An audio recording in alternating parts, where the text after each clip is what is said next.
Yo tout le monde, c'est Kevin Dale, la team Red Ribbon TCG. On se retrouve aujourd'hui pour une nouvelle vidéo.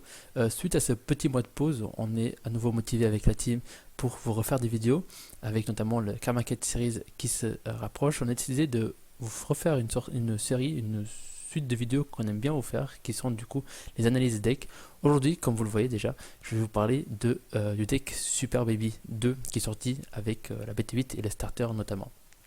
Pour ceux qui ne connaissent pas ce deck, ou ce leader plutôt, qu'est-ce qu'il fait? En non éveillé, vous avez simplement une activation principale qui vous dit qu'une fois par tour, vous pouvez prendre un de vos points de vie et remettre votre leader en mode action.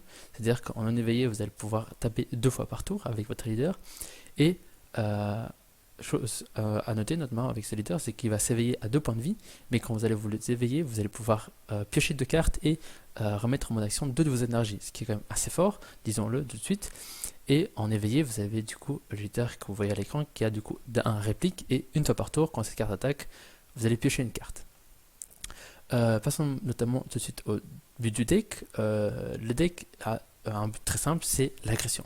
Et l'agression tour 3 qui, au final, si vous allez jouer le deck, si vous avez testé avec le deck, vous allez vous rendre compte que le potentiel de tilt tour 3, il est là quasiment une game sur 2. Et ce sera limite votre but à chacun de vos games, ce sera simplement d'aller chercher l'adversaire au tour 3, excepté quelques match-ups particuliers dont on parlera notamment plus tard. Et comment vous allez faire ça? Notamment en utilisant ce que Baby sait faire et ce qu'a toujours fait depuis le début du jeu, c'est la réduction de puissance. Sauf que cette fois-ci, ce ne sera pas seulement sur les cartes de combat, mais c'est aussi sur le leader adverse, puisque vous allez avoir des cartes de combat qui vont baisser la puissance du leader adverse. Et à noter que pour ceux qui ne savent pas, ou pour ceux qui ne se rappellent plus, le leader adverse, ou n'importe quel leader, peut avoir des puissances négatives. C'est-à-dire que si votre leader est déjà à 0 de puissance et qu'il reçoit un boost de moins 5000 de puissance, ben, votre leader va se retrouver à moins 5000 de puissance. Et du coup, à partir de là, ben, n'importe quelle attaque, ne serait-ce une attaque à 1000 de puissance, ben, va vous demander 10 000 de combo pour survivre. Pour construire ce deck, vous avez besoin d'avoir notamment de la BT8, que ce soit la série principale avec les boosters ou alors le starter deck, d'où vient le leader notamment. Et aussi, vous allez avoir besoin de l'expansion booster, qui est du coup l'équivalent de la draft box un peu aux US, mais chez nous, où vous allez avoir quelques cartes très, très particulières, pas nombreuses, mais quand même les topos notamment qui vont beaucoup vous aider dans certains match-ups. Les points forts du deck, ils sont assez nombreux, et vous allez vous rendre compte simplement en énonçant les points forts à la puissance du deck. La première, c'est que comparé aux autres decks Baby, qui étaient déjà des decks puzzle, c'est toujours le cas pour celui-ci. Les autres deck Baby, ils avaient toujours une pioche qui essayait de compenser un peu ce fait d'être puzzle, mais au final, ça rendait le deck quand même assez dur à maîtriser et à jouer. Dans ce nouveau deck Baby, vous avez simplement 2 cartes, une combinaison de 2 cartes qui sont du coup un Mew Trop 1 et un Baby Trop 1, qui eux vont faire cycler votre deck extrêmement vite, à hauteur de 3 cartes par tour presque, ou même voire plus. Et du coup, ce sera beaucoup plus facile pour vous d'aller récupérer vos cartes. Sachant que bien sûr, vous avez un Mew du coup que vous allez jouer de votre main, qui lui va aller chercher votre Baby Trop 1 depuis votre deck, et votre Baby Trop 1 qui va vous faire piocher 3 cartes et défausser 2 cartes. Et tout ceci, ça va vous coûter un équivalent de 0 énergie, puisque si vous avez une carte multicolore excusez-moi, en énergie, votre Mew il est réduit de 1. De coût d'énergie de 1, c'est-à-dire qu'il devient simplement une carte à coût d'énergie de 0. Le deuxième point fort du deck, c'est le Self-Awaken. Comme je vous ai annoncé avec Leader, en non éveillé, vous allez une fois par tour pouvoir vous éveiller, mais aussi vous allez jouer une chaîne Baby qui comprend notamment un drop set, un Gory drop set, qui lui va vous dire l'effet, qui va avoir l'effet que en activation principale, vous allez pouvoir prendre une carte de vos points de vie et vous allez infliger une réduction de puissance de 5000 au leader adverse. Et ainsi, cet effet qui peut être fait plusieurs fois par tour, vous allez simplement prendre le nombre de points de vie que vous le désirez et vous allez à chaque fois descendre le leader adverse à 5000, et ainsi vous allez pouvoir descendre le leader adverse à un total de 0 de puissance, ou même moins 5, moins 10 000 des fois. Et c'est ainsi que vous allez simplement contrôler le moment lequel vous voulez vous éveiller. À cela s'ajoute que vous pouvez vous éveiller quand vous voulez, et en plus votre capacité éveil est très forte, comme je vous l'ai déjà dit. Si vous avez 2 points de vie au moins vous allez simplement pouvoir piocher 2 cartes et restant 2 énergies, ce qui est vraiment un combo très fort. Et certes, vous allez être à 2 points de vie, mais on est dans une méta où les decks adverses vont rarement avoir des tapeurs à triple frappe. Du coup, la plupart des decks, même en défensif, vous allez souvent avoir l'occasion de vous éveiller, puisque très peu de decks vont pouvoir vous faire passer de 3 points de vie à 0 points de vie. Et à partir de là, vous aurez toujours accès à cet éveil qui est très fort offensivement, bien sûr, mais aussi défensivement. Ensuite, vu que c'est vous qui jouez un deck aggro, c'est vous qui en plus avez un deck qui vous permet de self-awaken, c'est souvent vous qui allez décider du rythme de la partie. C'est vous qui allez décider de si vous voulez vraiment aller chercher l'agression le plus possible pour au tour 3 aller chercher ce potentiel de kill, ou même au tour 3 limite vous allez vous mettre à nu pour vraiment essayer de finir votre adversaire, ou alors dans certains match-ups, notamment contre Achiak, qui est un peu votre contre naturel, vous allez décider de ralentir le jeu. Et vous allez décider de ralentir le jeu pour essayer vraiment, au lieu d'aller le frapper d'un coup fortement, simplement essayer d'aller diminuer le nombre d'attaques que vous faites, mais pour à chaque tour vous lui faire des attaques conséquentes. Et tout ça c'est possible aussi puisque le deck est très fort d'un côté en agression, mais d'un autre côté le deck a une grosse capacité à temporiser aussi, notamment parce que s'il joue des Quinto ou alors des Topo qui ont un combo des cartes très dévastateur, je trouve, puisque Quinto, tout le monde le connaît, et anciennement, quand vous jouez un deck qui jouait des Quinto, vous essayez toujours au début d'attaquer avec une carte de combat, puisque si du coup vous prenez un Quinto, vous avez en plus une attaque de carte de combat et l'attaque de votre leader. Cependant, Topo fait un peu l'effet adverse. Pour ceux qui ne connaissent pas, Topo c'est une carte de la draft box qui va sortir du coup bientôt chez nous, qui c'est un cost 4, mais pendant le tour adverse, elle est réduite de 2. Du coup, c'est un contre-attaque qui vous joue pour 2. Si vous défaussez une carte de votre main, vous jouez la carte, elle annule l'attaque, et pour toute la durée du tour, si votre adversaire veut attaquer, il faut qu'il défausse 2 cartes de sa main. Mais du coup, imaginons vous tapez avec une carte de combat en ayant peur de vous faire Quinto. Si votre adversaire vous joue un topo, vous allez plus pouvoir ou vouloir taper avec votre leader, alors que souvent vous allez quand même vouloir taper avec le leader puisque c'est ça qui va vous faire piocher. Mais là, si vous tapez avec le leader, il faut qu'avant de piocher, vous vous défaussiez de 2 cartes. Du coup, vous rentrez un peu dans un dilemme où vous demandez est-ce que je tape d'abord avec une carte de combat ou est-ce que je tape d'abord avec mon leader. Mais bon, le dernier point fort du deck, et c'est vraiment ça qui rend le deck si fort, c'est simplement l'harmonie du deck. Ça paraît un peu ridicule dit comme ça, mais c'est vraiment, il faut se rendre compte à quel point Bandai a bien dessiné le deck, ou peut-être qu'ils n'ont même pas fait exprès, mais toutes les cartes jouées dans le deck s'emboîtent parfaitement bien. Et c'est vraiment ça qui rend le deck si fort, c'est simplement que vous avez du coup le Mew Drop 1 et le Baby Drop 1 qui vous permettent de décycler. Ensuite vous avez la Baby Chain qui a du coup le drop 4 bicolore sur lequel vous pouvez jouer votre Baby 5, la promo anciennement jouée déjà dans la Baby Chain. Sur le Baby drop 5, vous pouvez toujours jouer le Baby Cory drop 6, ou alors vous pouvez jouer le Baby drop 7 pour 2 dessus. Et à final, si vous avez votre Gory, quand vous vous éveillez, vous pouvez péter votre Gory pour jouer un SSJ4 et la pan à côté. Et tout ça, bien sûr, vous avez aussi les outils défensifs, comme j'ai dit, avec Quinto, Topo, et aussi le Beerus à rival qui peut faire très très fort si votre adversaire ne joue pas autour.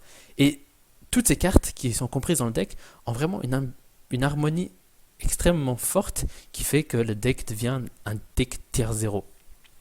Cependant, comme tous les decks, Baby a aussi ses points faibles, notamment le premier qui est un point faible qui n'est pas très remarquant, mais c'est quand même important à noter, c'est que le leader ne pioche pas en non éveillé.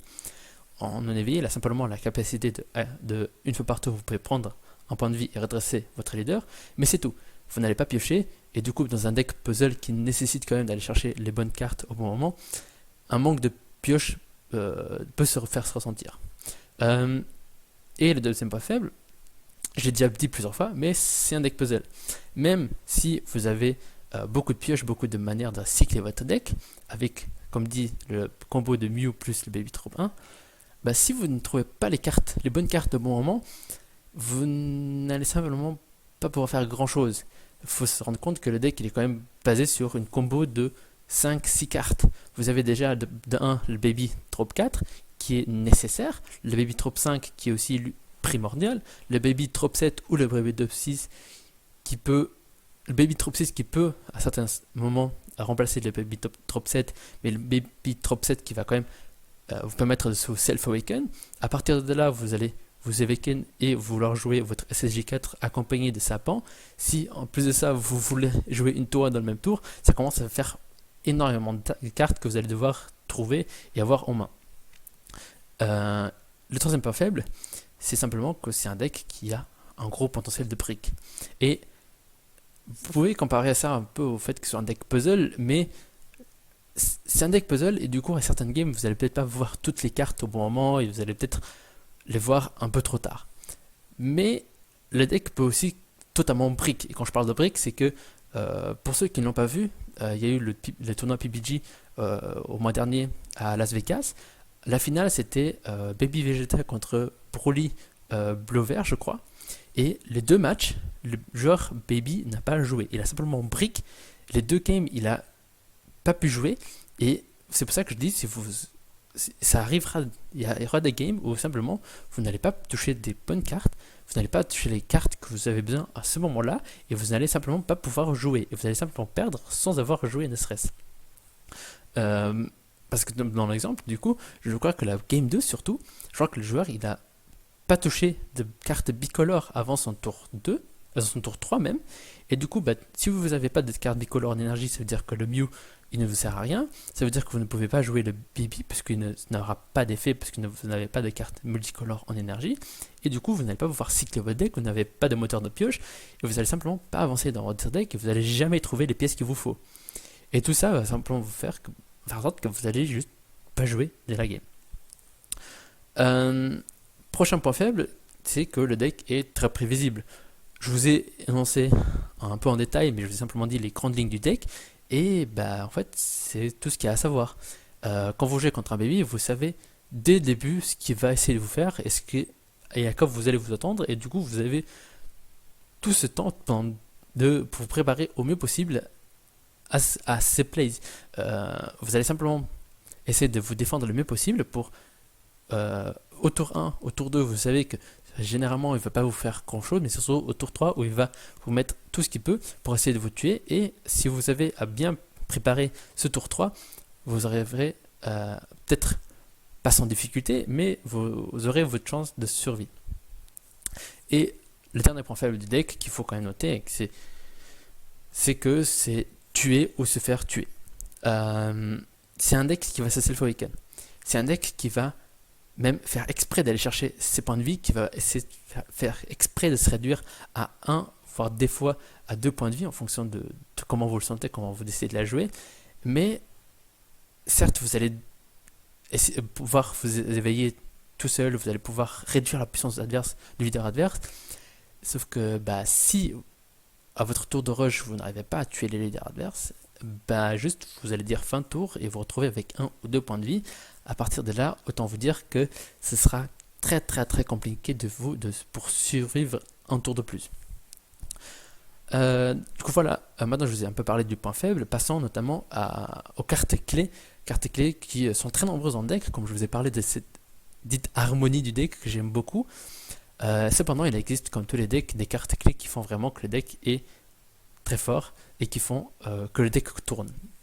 La première du coup c'est le Mew Trop 1 dont je vous ai tellement parlé, qui est du coup indiqué à l'image. Pour ceux qui ne savent pas ce qu'il fait, c'est déjà de 1, vous ne pouvez avoir qu'un seul Mew sur votre terrain, sur votre zone de combat, et son deuxième effet permanent, c'est que si vous avez une énergie multicolore dans votre en énergie, vous pouvez réduire son coût de 1, c'est-à-dire que vous allez pouvoir jouer le Dr Mew gratuitement.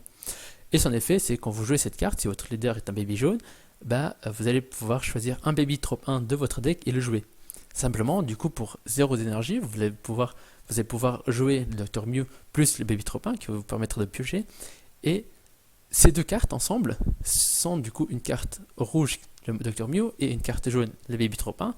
C'est exactement la combinaison de couleurs que vous avez besoin pour proc la rivale de votre Baby Trop 4.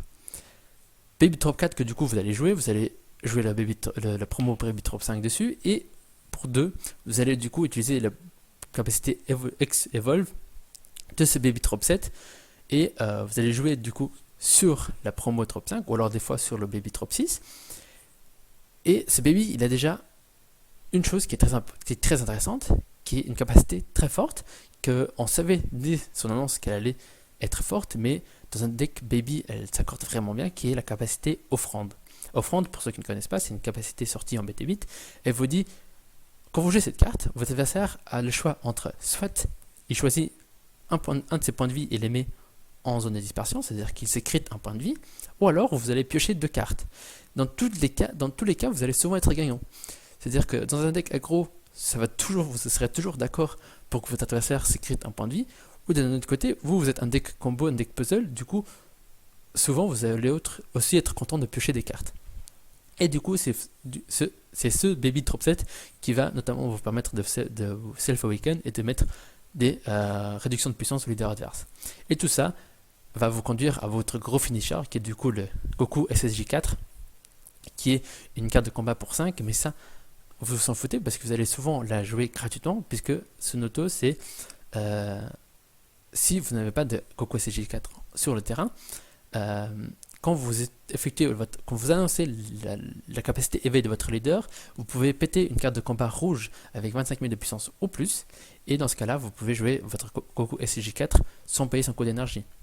Et du coup, gratuitement, vous allez jouer cette carte qui est quand même triple frappe, qui va très bien se combiner avec la Pan Drop 3 que vous avez aussi joué gratuitement pendant votre éveil, et qui, elle, va pouvoir vous permettre de redresser votre Goku SSJ4 une fois qu'il a tapé. Et du coup, la combinaison de ces 2 cartes va vous faire 2 attaques à triple frappe, et à côté, vous avez toujours l'occasion de taper avec la Pan en frappe simple, mais qui reste quand même un tapeur à 15 000, sachant que le leader adverse, il sera peut-être à 0 de puissance ou à moins 5 000 de puissance, ça fera très très mal. Et c'est Goku SSJ4, bien sûr, qui lui aussi a la capacité offrande, qui, comme dit auparavant, est très très forte. Passons maintenant à la présentation de quelques decklists. Comme à l'habitude, je vais vous présenter 2 decklists. L'une qui est du coup celle-ci, qui est vraiment une decklist baby classique. C'est une decklist que Justin Rios, un joueur US, a joué. C'est notamment avec celle-ci qu'il a gagné le tournoi PBG Dallas, je crois. C'est une DL vraiment très classique qui accorde un peu cette agression avec, comme je vous ai dit, avec le Mew drop 1, vous avez le Wii c'est de l'énergie, mais le Baby Drop 4 qui est ici, vous avez le Baby Drop 5, le Baby Drop 6, le Baby Drop 7, le Baby Drop 1, et à côté de ça, vous avez tous vos outils défensifs avec le Topo en main, le Beerus, le Time Magic et le Kinto en side, et du coup vous allez simplement avec ce decklist pouvoir vraiment adapter le style de jeu que vous aimez, le style de jeu que vous avez envie, et aussi le style de jeu que vous nécessitez en fonction du match-up. À côté de ça, vous avez une decklist un peu plus originale, un peu plus orientée Goku GT, avec du coup la decklist de Marcel Russell, avec laquelle il a fini 2ème au PPG Dallas en perdant du coup contre Justin Rios, qui lui, contrairement à Justin Rios qui joue du coup le Baby Drop 6, le singe Drop 6 en plus de la chaîne Baby Novel, et qui va aussi jouer des outils défensifs avec le Beerus, le Topo. Marcel Russell, il est vraiment dans une optique beaucoup plus agressive, mais aussi dans une optique qui va peut-être avoir un match-up un peu plus favorable face à Hachiek. Hachiek qui est, je vous expliquerai plus tard, mais vraiment le gros deck pour contrer Baby Vegeta. Et du coup, Marcel Russell qui joue de son côté ce Goku GT Drop 6, qui va pouvoir évoluer du coup sur le Goku SSJ4, et en accumulant des puissances, et en évoluant la secret de la BT3, je crois, dessus, vous allez pouvoir crit simplement des PV à Hachiek, tout en enchaînant des attaques avec un drop 8, et du coup vous allez ainsi probablement pouvoir finir votre adversaire, avec notamment la Pan Drop 3 promo qui va aussi, elle aussi, pouvoir augmenter la puissance de vos Goku pour arriver aux 60 000 nécessaires pour la secret. Du coup voilà, comme d'habitude, vous allez retrouver ces 2 decklists en description pour le lien de DBS si vous voulez les regarder un peu plus en détail ou lire un peu plus un peu plus les cartes. Le plan de jeu du deck. Comme je vous ai dit, vous allez être dans un... Vous allez chercher souvent les kills tour 3. Du coup, en 3 tours, vous n'allez pas avoir beaucoup de choses à faire. Déjà, la première chose, c'est le mulligan. La carte qu'il vous faut absolument au mulligan, c'est le Mew. Comme dit, c'est la carte qui vous permet de cycler votre deck, qui vous permet d'aller chercher les cartes nécessaires pour le puzzle. À partir de là, si vous avez votre Mew en main de départ, vous savez que ça va être une game où vous allez pouvoir jouer librement. En tout cas, vous allez avoir plus de chances d'aller chercher vos cartes pour le puzzle.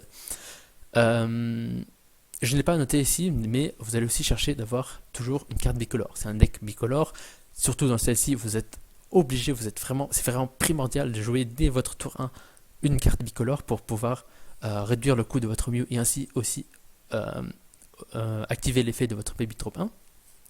Du coup, vous allez chercher ça.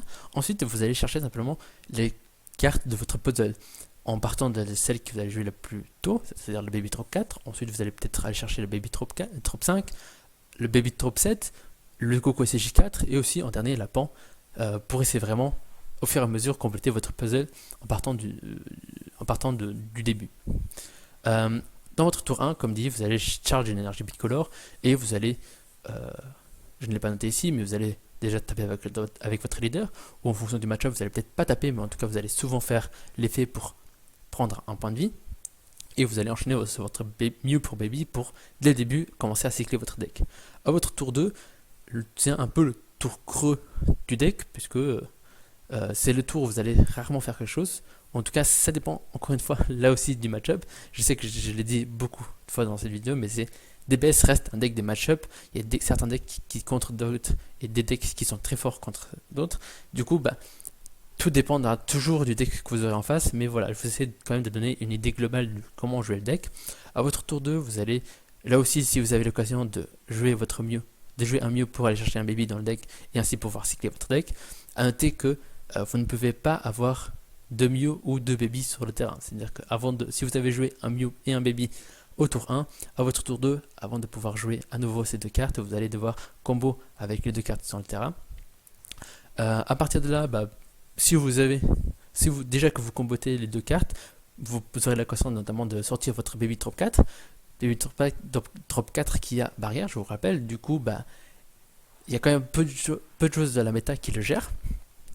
Et en fonction du match-up, ou si votre adversaire c'est tap out par exemple, ou si vous savez qu'il n'a pas beaucoup de possibilités de gérer vos gros baby, vous allez, à partir du moment où vous allez sortir votre drop 4, vous allez simplement jouer votre promo et sortir votre drop 6, tout ça pour 2 énergies, et vous allez simplement taper une fois avec pour infliger une grosse attaque à triple frappe à votre adversaire si celui-ci n'a pas d'énergie ouverte pour contrer par exemple. Et après, à votre tour 3, ce sera vraiment le tour où vous allez essayer de t'enclencher. Vous allez evolve le Baby Trop 7 dessus, vous allez faire son effet pour grignoter le plus de PV adverse. Vous allez, si vous avez, mais ce n'est pas primordial non plus, mais c'est toujours un truc en plus, jouer l'Overwhelm Toa qui va du coup vous donner 5000 à votre leader, sachant que votre leader, votre tour d'éveil, il va taper 3 fois. Puisque vous allez du coup taper avec, vous allez faire l'effet du leader pour prendre un point de vie et le redresser, vous allez l'éveiller, et après en éveillé, il aura réplique. Du coup, ce tour-ci, il va taper 3 fois. Si en plus vous avez dès le début du tour joué une Toa en Overwhelm, elle va donner 5000 à votre leader, et du coup ces 5000 seront là pour les 3 attaques.